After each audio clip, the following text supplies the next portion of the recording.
Daylight savings time will begin at 2 a.m. Sunday morning, and MTN's Carson Vickroy has more on where daylight saving times comes from and how it can impact your sleep schedule.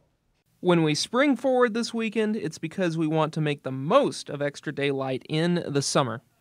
Daylight saving time started in the U.S. in 1918, but was revealed in 1919 because it was so unpopular. States had the option to continue it until World War II, when President Roosevelt implemented it from 1942 to 1945. The U.S. Department of Transportation conducted a study in 1970 which led people to believe that daylight saving time had saved energy.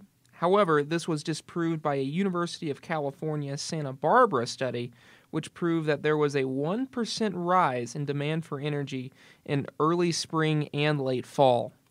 Daylight savings time can be annoying when you have to change your living room clock either an hour before or an hour ahead, but the more controversial issue is what it does to our natural clock that's inside of us. When we lose 1 hour of sleep from our normal schedule, that affects our ability to concentrate, which increases the chance of getting into a motor vehicle accident and having a heart attack or stroke. But there are benefits to the time change. More sun gives us an opportunity to exercise after we go to work, and it's easier to drive in the sun, so long term with the time change, it's less likely you'll get in a motor vehicle crash as you're driving home from work. So those are trade-offs there. In Bozeman, meteorologist Carson Vickroy, MTN News.